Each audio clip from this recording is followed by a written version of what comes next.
رب اشرح لي صدري ويسر لي امري واحلل عقدة من لساني يفقهوا قولي.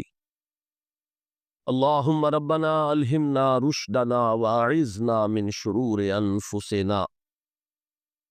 اللهم ارحمنا بالقرآن العظيم. اللهم اجعله لنا اماما ونورا وهدى ورحمة. اللهم ذكرنا منه ما نسينا وعلمنا منه ما جهلنا وارزقنا تلاوته آناء الليل وآناء النهار واجعله لنا حجة یا رب العالمین آمین۔ اگر ہم چلتے ہیں عرب سے مشرق کی طرف تو ایران ایک اعتبار سے یہ بازی لے گیا ہے پورے عالم اسلام پر۔ ان کے مذہبی عقائد، ان کی فقہ سے ہمیں جو اختلاف ہے وہ ہے اپنی جگہ پر ہے، آپ کو معلوم ہے میرے بارے میں کسی کو اشتباہ نہیں ہو سکتا اس اعتبار سے۔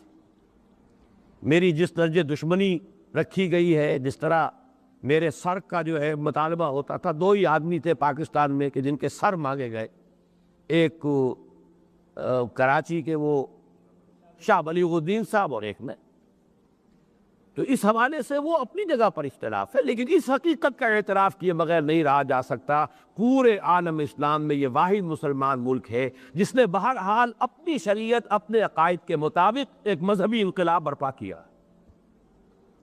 اور پورے عالم اسلام میں مذہبی سطح پر حکومت کی سطح پر فنڈامنٹلسٹ صرف ایک ملک ہے، یا دوسرا جو ہے تھوڑا سا وہ ہے سوڈان، لیکن اس کی اہمیت اس لیے نہیں کہ وہ کسی عوامی انقلاب سے نہیں بنا، بلکہ وہ تو فوجی انقلاب سے شکل بنی ہے جو بھی بنی ہے۔ اللہ کرے اس میں استقامت ہو، اس سے یقینی کو نتیجہ برآمد ہو جائے۔ خبریں بھی اچھی آ رہی ہیں، لیکن میں تو دنیا کا جو پرسپیکٹیو ہے اس کے حوالے سے عرض کر رہا ہوں کہ اس پہلو سے ایران ان کا ٹارگٹ ہے، ٹارگٹ نمبر 1 ایک خاص اعتبار سے۔ ٹارگٹ نمبر 1 ایک دوسرے اعتبار سے ہم ہے، وہ میں بعد میں عرض کروں۔ چونکہ حکومت کی سطح پر فنڈامنٹلزم ہے اور وہ آیا ہے ایک عوامی انقلاب کے نتیجے میں، پھر ان کے پاس تیل کی دولت ہے، اس کے خلاف اکنامک سینکشنز بھی ہو جائیں تو اگر لیبیا کھڑا ہو سکتا ہے تو بہرحال وہ بھی کھڑا ہو سکتا، اور نقشہ وہ دنیا کو دکھا چکا ہے کہ لڑا دے ممولے کو شہباز، یہ نقشہ بھی اس نے دکھا دیا۔ یہ ہے ایران کا واقعہ۔ نمبر 2 پاکستان۔ پاکستان 400 برس کی تجدیدی مساعی کا امین ہے، امانت دار ہے۔ پورے ہندوستان میں مجدد الفسانی رحمۃ اللہ علیہ، شاہ ولی اللہ دہلوی رحمۃ اللہ علیہ، سید احمد بریلوی رحمۃ اللہ علیہ اور ان کا جہاد، پھر اس 20ویں صدی عیسوی میں یا 14ویں صدی ہجری میں علامہ اقبال جیسا مفکر، مولانا مودودی جیسا مصنف، مولانا الیاس جیسا مبلغ، شیخ الہند جیسا مجاہد حریت، پورے عالم اسلام میں ان کا پیرلل کوئی موجود۔ یہ 400 سال کی تاریخ ہے، اس کی امانت اور اس کے نتیجے میں یہاں کے مڈل کلاس میں فنڈامنٹلزم کا ایک نیوکلیس ہے، اگرچہ حکومت کی سطح پر کوئی پیش رفت نہیں ہو سکی آج تک، بلکہ اب تو پسپائی ہو رہی ہے، اب پیچھے ہٹ رہے۔ وہ ہمارے ان سیاسی جو بھی زعماء ہیں، جو جماعتیں ہیں، ان کی غلطی اور الیکشن ہی کو واحد میدان بنا کر اس کے اندر اپنا سارا وقت، توانائی اور قوتیں ضائع کر دینا، یہ ہے در حقیقت جس کا کہ یہ صدا مل رہی ہے کہ اس اعتبار سے تو پسپائی کی طرف ہے معاملہ، کسی پیش رفت کی طرف نہیں ہے۔ لیکن باہر والے تو دیکھتے ہیں نا کہ اندر کیا کچھ مواد موجود ہے۔ اگر مڈل کلاس میں وہ فنڈامنٹلزم کا بارود موجود ہے تو کسی بھی وقت اس کے اندر جو ہے وہ کو دھماکہ ہو سکتا ہے۔ دوسری بات جو ان کے لیے ایک اعتبار سے ٹارگٹ نمبر 1 ہمیں بنا رہی ہے، وہ ہمارا ایٹمک نو ہاؤ ہے۔ پورے عالم اسلام میں اور کسی کے پاس نہیں۔ اسلامی بم اگر بنے گا تو یہی بنے گا۔ یہ ہے مختلف اسباب جس کے بنا پر ایران اور پاکستان کو آپ بریکٹ کر لیجئے، یہ اس نیو ورلڈ آرڈر یا آج کی میری گفتگو کے حوالے سے یہودی اور عیسائی گٹھ جوڑ کا جو ٹارگٹ نمبر 1 ہے، ایک اعتبار سے ایران ہے، ایک اعتبار سے پاکستان۔ سب سے بڑی جنگ، تاریخ انسانی کی عظیم ترین جنگ ہے جس کی خبر دی گئی، اور کوئی عجب نہیں کہ اس صدی کے خاتمے سے پہلے پہلے وہ جنگ بھی واقع ہو جائے۔ اسی طریقے سے خاص طور پر سابقہ امت مسلمہ بنی اسرائیل یہود 2000 برس سے بے گھر تھے، بے خانہ، برباد، ڈائسپورا، کوئی گھر نہیں، کوئی ملک نہیں، در بدر کی ٹھوکریں کھانے والی قوم۔ اس صدی میں اسے گھر ملا ہے، ملک ملا ہے۔ اس صدی کا بالکل آغاز تھا 1919 بالفور ڈیکلریشن۔ اس صدی کے آغاز ہی سے ان تمام واقعات کے جو ہے سلسلے شروع ہو گئے۔ بالفور ڈیکلریشن میں طے کیا گیا تھا کہ فلسطین پر ان کا حق ہے اور وہاں انہیں آباد ہونے کے لیے سہولتیں فراہم کی جائیں گی۔ 1919 میں اس کام کا آغاز ہوا، 1948 میں 30 برس سے کم مدت میں وہ ملک وجود میں آ گیا۔ تو کوئی عجب کی بات نہیں ہے، کوئی تعجب کی بات نہیں کہ اب اسرائیل سے گریٹر اسرائیل تک، عظیم تر اسرائیل تک بھی اسی صدی میں پیش قدمی ہو جائے۔ چوتھی بات یہ ہے کہ یہی صدی ہے جس میں خلافت اسلامیہ کا خاتمہ 1924۔ یہ ذہن میں رکھیے کہ یہ خلافت وہ خلافت نہیں تھی جس کو ہم خلافت راشدہ کہتے ہیں، یا جو خلافت علی منہاج النبوہ ہے اس حدیث کی روح سے جو ابھی میں نے آپ کو سنائی۔ تاہم خلافت تھی، نام تو تھا، جیسے ہم نام کے مسلمان ہیں ایسے ہی نام کی خلافت بھی تھی۔ بہرحال علامہ اقبال نے جو فریاد کی کہ چاک کر دی در کے نادا نے خلافت کی کما، سادگی اپنوں کی دیکھ اوروں کی عیاری بھی دیکھ۔ یہ کچھ اور تھے پیچھے جنہوں نے اس خاتمہ کروایا خلافت کا، یہ وہی فری میسنری، زائنزم، برطانیہ، یہ قوتیں پیچھے تھے۔ لیکن یہ کہ جادو وہ جو سر چکر مولے کروایا ایک مسلمان کے ہاتھ، مصطفیٰ کمال پاشا کے ہاتھ۔ چاہ کر دی ترک وعدہ نے خلافت کی کبا، سادگی اپنوں کی دیکھ خوروں کی عیاری بھی دیکھ۔ مقصد بھی حاصل کر لیا، الزام بھی اپنے اوپر نہیں آنے دیا۔ لیکن میں دو عجائبات اس صدی کے آپ کو گنوا رہا ہوں، اس کے اعتبار سے اسے بھی ناقابل قرین، ناقابل قیاس میں سمجھیے کہ اس صدی کے خاتمے سے پہلے پہلے پھر دوبارہ خلافت کا نظام پائی بھیجا۔ جب یہ سب کچھ ہو سکتا ہے جو اس صدی میں ہوا ہے، تو آخر یہ باتیں کیسے وہ حالات یقینی بشے شمار کو لائیں گی؟ بہرحال میں نے اس صدی کے عظیم حوادث کا کچھ تھوڑا سا تذکرہ اس لیے کیا ہے کہ خاص طور پر حوالہ دینا چاہتا ہوں کہ جب خلافت کو ختم کرنے کی سازشیں چل رہی تھی، یہی آپ کا ملک تھا بر عظیم پاک و ہند، اس میں عظیم تحریک چلی تھی۔ پوری دنیا میں کہیں اور کوئی تحریک نہیں تھی، کہیں کوئی احتجاج نہیں تھا۔ پورے دنیا میں کسی دوسرے مسلمان ملک میں ترکوں کی ہمدردی میں اور ترکوں کی موافقت میں کوئی بات کبھی نہیں کہی گئی۔ پورا عالم عرب تو ویسے ہی ترکوں کا دشمن ہو چکا تھا، انگریزی استعمار نے قومی نفرت کے بیج بو دیے تھے۔ لیکن یہ کہ بقیہ بھی تو پورا عالم اسلام ہے، عالم عرب کو اس ملت اسلامیہ کا 1/5 بھی نہیں ہے، باقی 4/5۔ اس میں نوٹ کر لیجئے صرف یہ بر عظیم پاک و ہند ہے کہ جس میں تحریک چلی، تحریک خلافت، اور کس شد و مت سے چلی، کس زور شور سے چلی کہ ہندوؤں کو اس میں شریک ہونا پڑا، گاندھی کو اس میں شریک ہونا پڑا۔ اس لیے کہ بہرحال ایک ذہین آدمی تھا، سمجھدار آدمی تھا، حالات کے نبض پر اس کا ہاتھ تھا۔ وہ جانتا تھا کہ اگر اس وقت ہم نے مسلمانوں کا ساتھ اس تحریک میں نہ دیا تو پھر کسی بھی تحریک میں اب ان کا تعاون حاصل نہیں کر سکے، کہاں گاندھی کہاں خلافت۔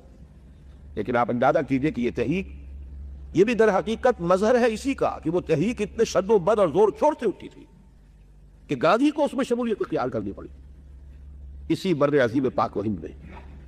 اور اب اللہ کا نام لے کر ہم نے اسی ملک میں سے جو بھی ٹکڑا ہمیں ملا ہے پاکستان کے نام سے، اب اس میں تحریک خلافت کا آغاز کیا ہے۔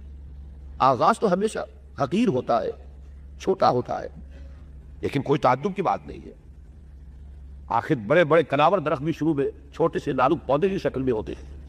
اللہ تعالیٰ کی قدرت سے بعید نہیں کہ یہ تحریک خلافت کا یہ پودا جو ہے کناور درخت کی شکل اختیار کر۔ ایک خاص مناسبت جو ہمارے مسلمان کے خلافت کو قائم ہوئی ہے کہ اس صدی کے آغاز میں تحریک خلافت چلی تو اس کے زعماء پر مقدمہ بغاوت اس ہال میں چلایا گیا۔ یہ اس خالد بنا حال کی تاریخی اہمیت ہے۔ یہی حال تھا جس میں مولانا محمد علی جوہر کھڑے ہوئے تھے مجرموں کے کٹہرے میں، اور ان کے ساتھ اور بھی کتنے ہی زعماء ملت تھے کہ جو شریک تھے، اور ایک انگریز جج بیٹھا ہوا ان کے خلاف سماعت کر رہا تھا مقدمہ بغاوت کے۔ 1921 کی بات ہے نا، 62 برس گزرے ہیں، لیکن یہ کہ جیسا کہ میں نے عرض کیا اگر اس وقت وہ عظیم تحریک چلی تو کوئی عجب نہیں کہ اللہ تعالیٰ کے فضل و کرم سے اب یہ تحریک بھی وقت تو درکار ہوگا، لیکن اللہ کے فضل و کرم سے یہ مومنٹم پکڑے، اس میں قوت پیدا ہو، تو نہ یہ اللہ کے فضل و قدرت سے معین ہے، اور نہ ہی جیسا کہ میں نے عرض کیا اس صدی کے تمام عجائبات اگر آپ کے سامنے ہو تو ان کے اعتبار سے یہ بہت ہی ایک محال بات نظر آتی ہے۔ ایک بات میں یہاں ضرور واضح کر دوں، وہ جو تحریک خلافت چلی تھی جس کے زعماء پر مقدمہ بغاوت اس حال میں چلایا گیا تھا، اور اب جس تحریک خلافت کا ہم نے آغاز کیا ہے، نام تو وہی ہے مشترک، لیکن ان کے مابین زمین و آسمان کا فرق ہے۔ وہ تحریک صرف ایک ارتجاجی تحریک تھی کہ خلافت کے نام سے مسلمانوں کی وحدت ملی کا جو ایک نشان ہے، جو ایک علامت ہے، اسے ختم نہ کیا جائے۔ حالانکہ پوری دنیا جانتی تھی، ہر شخص جانتا تھا، بچہ بچہ جانتا تھا، یہ خلافت وہ خلافت نہیں ہے، یہ وہ خلافت تو نہیں جو عمر فاروق کی خلافت تھی رضی اللہ تعالیٰ عنہ، یا ابو بکر کی خلافت تھی رضی اللہ تعالیٰ عنہ، یا عثمان غنی کی خلافت تھی رضی اللہ تعالیٰ عنہ، یا حضرت علی مرتضیٰ کی خلافت تھی رضی اللہ تعالیٰ عنہ، یہ وہ خلافت تو نہیں، لیکن پھر بھی وحدت ملی کا ایک نشان، ایک علامت۔ اب میں آپ کو ایک بات بتا دینا چاہتا ہوں کہ جیسے ہمارے ایک محاورہ ہے کہ ہاتھی مرا ہوا بھی سوال لگتا ہے، وہ خلافت بلکہ اپنی حقیقت کھو چکی تھی، پھر بھی اس میں جو طاقت تھی، آخر کوئی شے تھی کہ جس کی وجہ سے اسلام کے دشمن یہ چاہتے تھے کہ اس کو ختم کر دیا جائے۔ اس کے ضمن میں ایک واقعہ بھی ہے کہ حضرت شیخ الہند مولانا محمود حسن رحمہ اللہ یہ جب مالٹا میں اسیر تھے، نظر بند تھے، تو وہاں جو انگریز کمانڈانٹ تھا اس کیمپ کا جس میں کہ وہ نظر بند تھے، اس کو کچھ انس ہو گیا حضرت شیخ الہند سے۔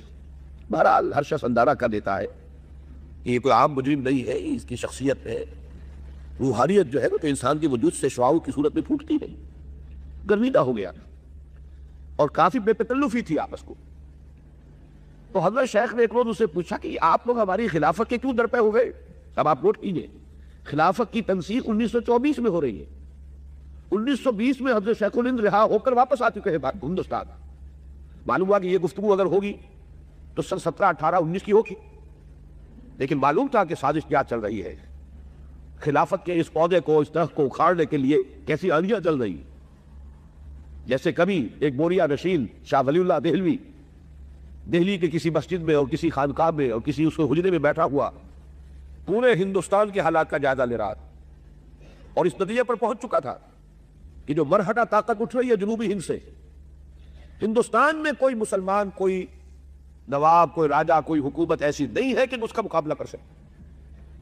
لہذا وہ درویش خط لکھتا ہے، احمد شاہ ابدالی کو بلاتا ہے، تو یہ بوریا نشین درویش، لیکن یہ کہ حالات کا علم، حالات کا فہم اللہ تعالیٰ کی طرف سے عطا ہوتا۔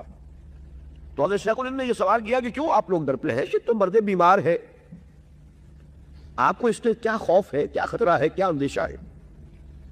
تو اس کمانڈانٹ نے یہ کہا کہ مولانا اتنی سادگی اختیار نہ کیجیے، بولے نہ بنیے، آپ بھی جانتے ہیں اور ہمیں بھی معلوم ہے، اس گئی گزری حالت میں بھی اس خلافت میں اتنی طاقت ہے کہ اگر ترکی کا خلیفہ اعلان جہاد کر دے تو کروڑوں مسلمان سر پر کفن باندھ کر نکل آئیں گے۔ یہ اندیشہ ہمیں اب بھی ہے۔ بہرحال اس وقت کی جو خلافت تھی، جیسا کہ میں نے عرض کیا، تحریک خلافت وہ ایک احتجاجی تحریک تھی کہ جو بھی کچھ خلافت کے نام سے جو بھی ادارہ ہے، ہماری ملی وحدت کا ایک ادارہ ہے، ایک نشان ہے، اس کو ختم نہ ہونے دیا جائے۔ لیکن اب جو ہم تحریک چلا رہے ہیں وہ اصل میں اس خلافت علی منہاج النبوہ کو دوبارہ قائم کرنے کے لیے، جو اصل خلافت۔ اور جیسا کہ میں نے عرض کیا، وہ کچھ اس کے بارے میں یقینی خبریں ہیں، وہ تو مجھے ابھی آپ کو دینی ہے۔ میں نے تو 20ویں صدی کے کچھ ایسے واقعات کا تذکرہ کیا کہ اگر ان کو سامنے رکھیں تو یہ شے انہونی نظر نہیں آئے گی۔ جب اتنے بڑے بڑے حوادث و واقعات اس صدی میں ہو گئے تو کون سا تعجب کی بات ہے کہ یہ واقعہ ابھی ظہور پذیر ہو جائے، بلکہ میں یہاں تک کہنے کی ضرورت کر رہا ہوں کہ کوئی عجب نہیں کہ اس صدی کے خاتمے سے پہلے ہو جائے۔ اب میں آ رہا ہوں اس پیشن گوئی کی طرف۔ سب سے پہلے کو جو آیہ مبارکہ میں نے تلاوت کی، اس سے پہلے قاری صاحب نے بھی اسی آیت کی تلاوت فرمائی۔ یہ بڑی اہم آیت ہے، سورہ نور کی آیت نمبر 55۔ اللہ تعالیٰ نے اس آیت میں مسلمانوں سے 3 نہایت مؤکد وعدے کیے ہیں، بڑے تاکیدی وعدے۔ اگرچہ وعدے مشروط ہیں، غیر مشروط نہیں ہے۔ وعد اللہ الذین آمنوا منکم وعملوا الصالحات، اے مسلمانوں تم میں سے جو لوگ ایمان اور عمل صالح کا حق ادا کر دیں گے، ان سے ہمارا وعدہ ہے، بہت پختہ وعدہ ہے، بہت مؤکد وعدہ ہے۔ کیا وعدہ ہے؟ اصل میں ایک ہی بات کو 3 پیرایوں میں دہرایا ہے، بات تو ایک ہی ہے۔ پہلا انداز کیا ہے؟ پہلا پیرایہ بیان کیا ہے؟ لَيَسْتَخْلِفَنَّهُمْ فِي الْأَرْضِ كَمَا اسْتَخْلَفَ الَّذِينَ مِن قَبْلِهِمْ، جو مسلمان ایمان اور عمل صالح کا حق ادا کر دیں گے انہیں زمین میں خلافت عطا کریں گے جیسے کہ ان سے پہلوں کو خلافت عطا کی تھی۔ اس کے حوالے سے قرآن مجید سے جس کو تھوڑی سی بھی ذہنی ملازمت ہے اسے وہ آیت یاد آ جانی چاہیے، یا داؤد انا جعلناک خلیفۃ فی الارض، جیسے پہلے خلافت عطا کی تھی وہ سابقہ امت مسلمہ تھی، اسے بھی خلافت عطا کی تھی، ایسے ہی تمہیں بھی خلافت عطا کریں گے۔ دوسرا وعدہ وَلَا يُمَكِّنَنَّ لَهُمْ دِينَهُمُ الَّذِي ارْتَضَىٰ لَهُمْ، اور ان کے لیے ان کے اس دین کو تمکن عطا کریں گے جو اس نے اللہ نے ان کے لیے پسند کر دیا۔ یہاں بھی وہی بات ہے، مناسبت قرآن ہے اگر ذہن کو حاصل تو آیت فوراً یاد آ جانی چاہیے، الْيَوْمَ أَكْمَلْتُ لَكُمْ دِينَكُمْ وَأَتْمَمْتُ عَلَيْكُمْ نِعْمَتِي وَرَضِيتُ لَكُمُ الْإِسْلَامَ دِينًا، آج کے دن ہم نے تمہارے لیے تمہارے دین کی تکمیل فرما دی، اپنی نعمت کا اتمام فرما دیا، اور تمہارے لیے اب ہمیشہ کے لیے اس دین اسلام کو پسند فرما دیا۔ وہ دین جو ہے فرمایا وَلَا يُمَكِّنَنَّ لَهُمْ دِينَهُمُ الَّذِي ارْتَضَىٰ لَهُمْ، اس دین کو کہ جو اللہ نے پسند فرمایا ہے ان کے لیے اسے تمکن ادا کرے گا، غلبہ ادا کرے گا، وہ پامال نہیں رہے گا، مغلوب نہیں رہے گا۔ وہ جو فریاد ابھی حالی نے کی تھی کہ اے خاصان رسول وقت دعا ہے، امت پہ تیری آ کے جب وقت پڑا ہے، وہ دین جو بڑی